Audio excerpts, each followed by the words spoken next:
ಓಂ ಶ್ರೀ ಗುರು ಬಸವಲಿಂಗಾಯ ನಮಃ. ಓಂ ನಮಃ ಶಿವಾಯ. ಸರ್ವರಿಗೂ ಭಕ್ತಿಯ ಶರಣಾರ್ಥಿ. ನಾನು ನಿಮ್ಮ ಯೋಗ ಗುರು ವೈದ್ಯ ಶ್ರೀ ಚನ್ನಬಸವಣ್ಣ, ಶ್ರೀಗಂಗಾ ಯೋಗ ನಿಸರ್ಗ ಚಿಕಿತ್ಸಾ ಹಾಗೂ ಆಯುರ್ವೇದ ಸಂಶೋಧನಾ ಕೇಂದ್ರ, ಆರೋಗ್ಯ ಮಹಾಮನೆ, ಬೆಂಗಳೂರು, ಹುಬ್ಬಳ್ಳಿ, ಧಾರವಾಡ ಹತ್ತಿರ ಮೋರ್ಕಟ್ಟಿ.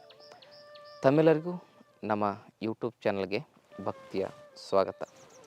ಆದ್ಮೇಲೆ ಇವತ್ತಿನ ಸಂಚಿಕೆಯಲ್ಲಿ ತೂಕವನ್ನು ಕಡಿಮೆ ಮಾಡಿಕೊಳ್ಳಲು ದಿ ಬೆಸ್ಟ್ ಜ್ಯೂಸ್ಗಳನ್ನು ಕುರಿತಾಗಿ ಮಾಹಿತಿಗಳನ್ನು ನೋಡೋಣ. ವೇಟ್ ಲಾಸ್, ಇದಕ್ಕೋಸ್ಕರ ತುಂಬ ಜನ ಹರಸಾಹಸ ಪಡ್ತಾ ಇದ್ದಾರೆ. ಕೆಲವು ಜನ ಆಪ್ರೇಷನ್ಗಳನ್ನು ಕೂಡ ಮಾಡಿಕೊಳ್ತಾರೆ.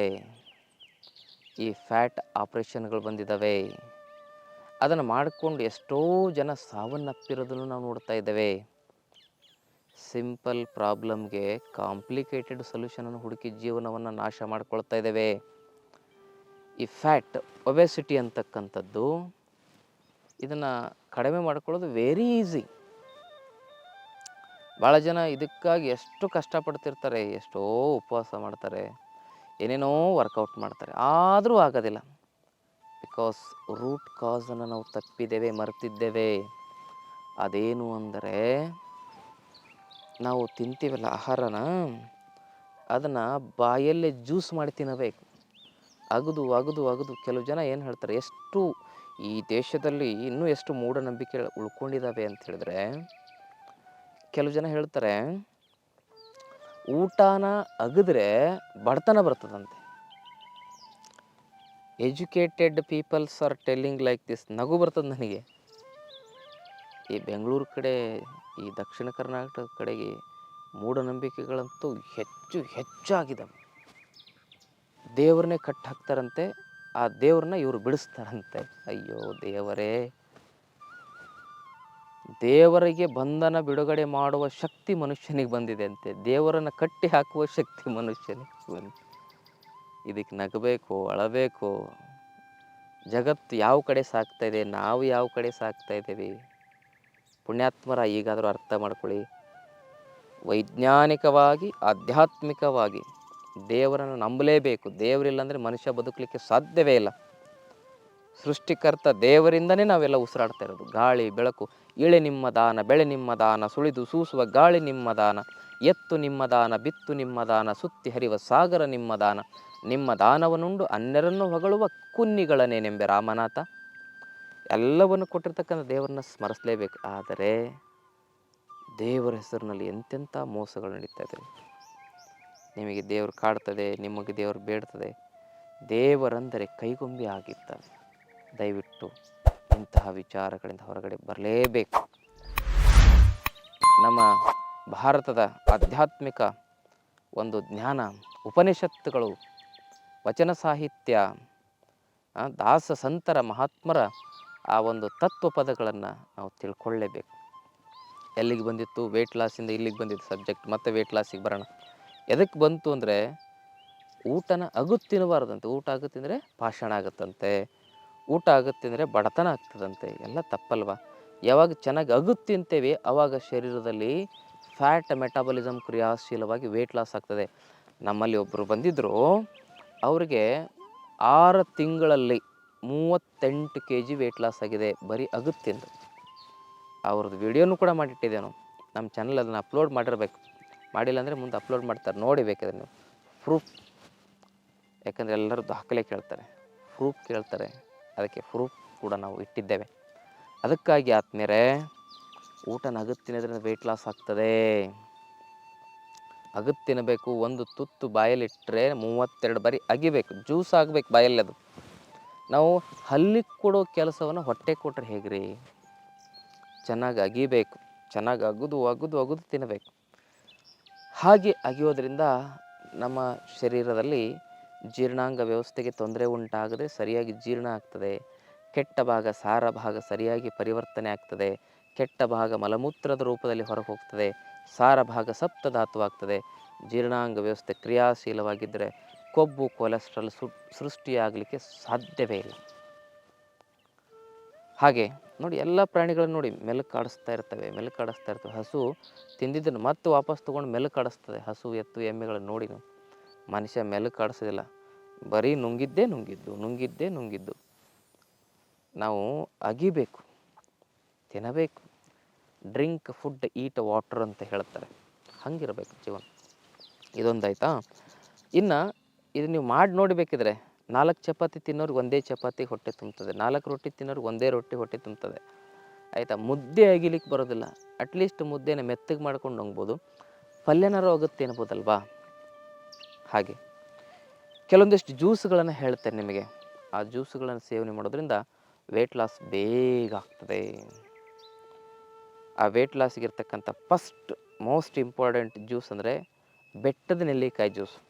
ಒಂದು 4 ಬೆಟ್ಟದ ನೆಲ್ಲಿಕಾಯಿ ತೆಗೆದುಕೊಳ್ಳಿ, ಅದನ್ನು ಬೀಜ ತೆಗೆದು ಬೀಜ ಬಿಸಾಕಿ ಅದರಲ್ಲಿರ್ತಕ್ಕಂಥ ತೀರಳನ್ನು ಸ್ವಲ್ಪ ನೀರು ಹಾಕಿ, ಈ ಕೊಬ್ಬರಿ ಚಟ್ನಿ ರುಬ್ತೀರಿ ನೋಡಿ ನೀವು, ಇಡ್ಲಿ ಜೊತೆಗೆ ಮಾಡಿರ್ತೀರಲ್ಲ ಚಟ್ನಿ, ಆ ಥರ ನುಣ್ಣಗೆ ರುಬ್ಕೊಳ್ಳಿ. ಸ್ವಲ್ಪ ನೀರು ಹಾಕಿ ಚೆನ್ನಾಗಿ ರುಬ್ಬಿದ ಮೇಲೆ ಅದನ್ನೇನು ಮಾಡಬೇಕು, ಒಂದು ಬಟ್ಟೆಗೆ ಹಾಕಿ ಅದನ್ನು ಹಿಂಡಬೇಕು. ಅದನ್ನು ಹಿಂಡಿದಾಗ ಅದು ರಸ ಬರ್ತದೆ.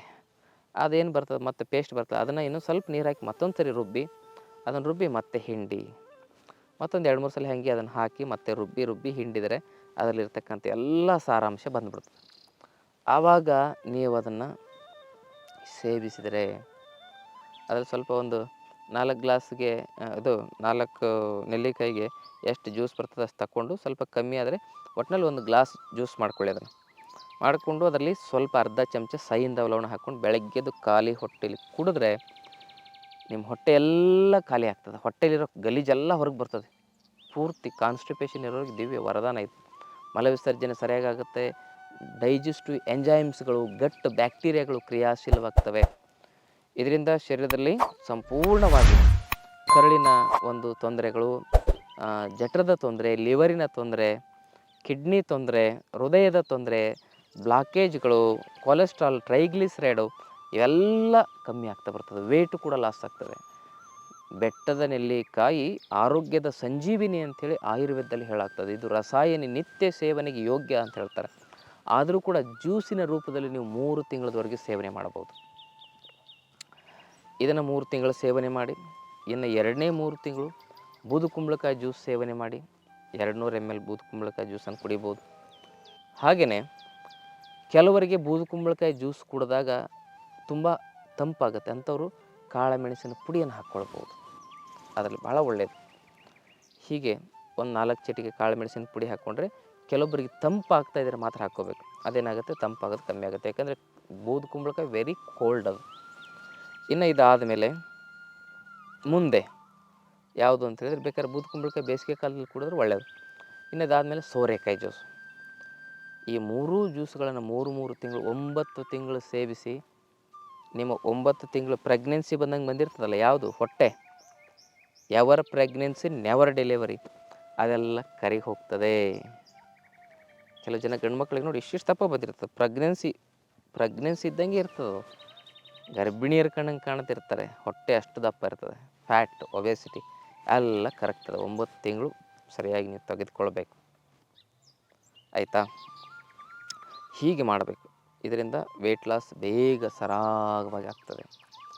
ತುಂಬ ಕಮ್ಮಿ ಇದೆ ಫ್ಯಾಟು, ಸ್ವಲ್ಪ ಒಂದು 5-10 kg ಅಷ್ಟೇ ಕರಗಿಸ್ಬೇಕಂದ್ರೆ ಅಂಥವ್ರು ಇದನ್ನು 1 ತಿಂಗಳು ಕುಡಿದ್ರೂ ಸಾಕು. 3 ತಿಂಗಳು ತುಂಬ ಜಾಸ್ತಿ ಇದೆ, ಒಂದು 45 kg ವೆಯ್ಟ್ ಲಾಸ್ ಆಗಬೇಕಂದ್ರೆ 3 ತಿಂಗಳು ಕುಡೀರಿ. 10 kg ಕರಗಿಸ್ಬೇಕಂದ್ರೆ 3 ತಿಂಗಳು ಕುಡಿಬೇಕು.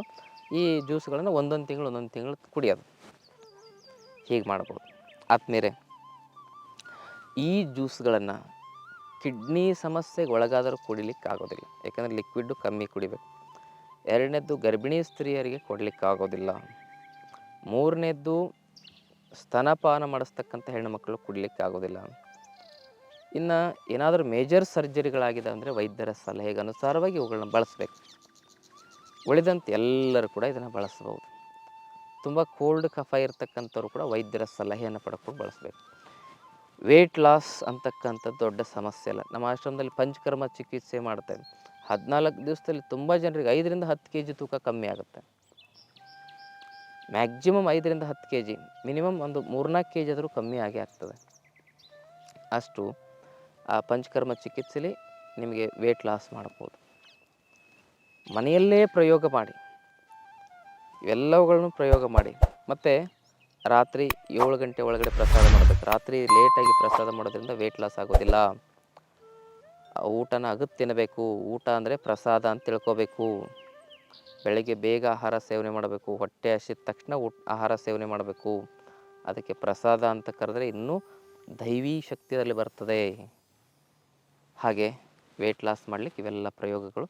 ಈ ಮಾಹಿತಿ ಇಷ್ಟ ಆದರೆ ತಮ್ಮ ಬಂಧು ಮಿತ್ರರನ್ನು ಶೇರ್ ಮಾಡ್ಕೊಳ್ಳಿ. ಜೊತೆಗೆ ಈ ವಿಡಿಯೋನ ತಾವು ಎಲ್ಲರಿಗೂ ಶೇರ್ ಮಾಡೋದ್ರ ಜೊತೆಗೆ ನಮ್ಮ ಚಾನಲ್ನು ಕೂಡ ಸಬ್ಸ್ಕ್ರೈಬ್ ಮಾಡ್ಕೊಳ್ಳಿ. ಎಷ್ಟೋ ಜನ ವಿಡಿಯೋ ನೋಡ್ತಾ ಇರ್ತೀರ, ಇನ್ನೂ ಚಾನಲ್ ಸಬ್ಸ್ಕ್ರೈಬ್ ಮಾಡ್ಕೊಂಡಿರೋದಿಲ್ಲ. ಈ ಚಾನಲ್ ಸಬ್ಸ್ಕ್ರೈಬ್ ಮಾಡ್ಕೊಳ್ಳೋದ್ರಿಂದ ಒಳ್ಳೆಯ ವಿಚಾರಗಳು ಎಲ್ಲೆಡೆ ಹರಡ್ತವೆ. ನಾವು ಇನ್ನೆಷ್ಟು ವರ್ಷ ಇರ್ಬೋದು, ಇನ್ನೊಂದು 50 ವರ್ಷ ಇರ್ಬೋದು. ನಾವು ಹೋದ ಮೇಲೂ ಕೂಡ ನಾವೇನಾದರೂ ತೊಗೊಂಡು ಹೋಗ್ತೇವೆ ಅಂತ ಹೇಳಿದರೆ ಅದು ಪುಣ್ಯವನ್ನು ಮಾತ್ರ. ಅಂಥ ಪುಣ್ಯದ ಕೆಲಸವನ್ನು ಮಾಡ್ತಾ ಹೋಗೋಣ. ನಮ್ಮ ಜೊತೆಗೆ ಯಾವುದೂ ಬರೋದಿಲ್ಲ. ಸ್ಮಶಾನದವರೆಗೂ ಬರ್ತಾರೆ. ಕೊನೆಗೆ ಆ ಸ್ಮಶಾನದಿಂದ ಮುಂದೆ ಚಿತೆವರೆಗೂ ಬರ್ತಾರೆ. ಆ ಚಿತೆ ಒಳಗೆ ಯಾರು ಬರಲಿಕ್ಕಾಗೋದಿಲ್ಲ. ಇನ್ನು ಹೂಳ್ತಾ ಇದ್ದರೆ ಆ ನಮ್ಮ 6 ಅಡಿ 3 ಅಡಿ ಸೈಟ್ ಅಲ್ಲಿ ಯಾರೂ ಬರೋದಿಲ್ಲ. ಅಲ್ಲಿ ಬರುವುದು ನಮ್ಮ ಪಾಪ, ನಮ್ಮ ಪುಣ್ಯಗಳು ಮಾತ್ರ. ಅದಕ್ಕೆ ಒಳ್ಳೆಯ ಕಾರ್ಯವನ್ನು ಮಾಡಲಿಕ್ಕೆ ಒಳ್ಳೆಯ ಅವಕಾಶಗಳು, ಒಳ್ಳೆಯ ವಿಚಾರಗಳನ್ನ ಶೇರ್ ಮಾಡೋದು, ಈ ಮಾಹಿತಿ ಚೆನ್ನಾಗಿ ಅನಿಸಿದರೆ ಮಾತ್ರ ಈ ಚಾನಲ್ ಸಬ್ಸ್ಕ್ರೈಬ್ ಮಾಡೋದು, ಆಯಿತಾ? ಇವೆಲ್ಲನೂ ಮಾಡ್ತಾ ಹೋಗಿ. ಹಾಗೆ ಭಾರತ ಮತ್ತು ಕಲ್ಯಾಣ ಕರ್ನಾಟಕವನ್ನು, ಕಲ್ಯಾಣ ಭಾರತವನ್ನು ನಿರ್ಮಾಣ ಮಾಡುವ ಒಂದು ಉದ್ದೇಶವನ್ನು ಹೊಂದಿದ್ದೇವೆ. ತಮ್ಮೆಲ್ಲರ ಸಹಕಾರ ಇರಲಿ. ತಮಗೇನಾದರೂ ನಮ್ಮ ಯೋಗ ಶಿಬಿರಗಳನ್ನ ಆಯೋಜಿಸುವ ಒಂದು ಆಸಕ್ತಿ ಇದ್ದರೆ ನಮ್ಮ ಆಶ್ರಮಕ್ಕೆ ಸಂಪರ್ಕ ಮಾಡ್ಬೋದು. ಯೋಗ ಕಲಿಯುವ ಆಸಕ್ತಿ ಇದ್ದರೆ ನಮ್ಮ ಆಶ್ರಮದಲ್ಲಿ 5 ದಿನದ ವಿಶೇಷ ತರಬೇತಿ ಶಿಬಿರಗಳಿರ್ತವೆ. ನಾವೇ ತೆಗೆದುಕೊಳ್ತೇವೆ ಖುದ್ದಾಗಿ. ಆ ಶಿಬಿರಗಳಿಗೊತ್ತು ಕೂಡ ತಾವು ಪಾಲ್ಗೊಳ್ಬೋದು. ತಮ್ಮೆಲ್ಲರಿಗೂ ಭಕ್ತಿಯ ಶರಣಾರ್ಥಿ.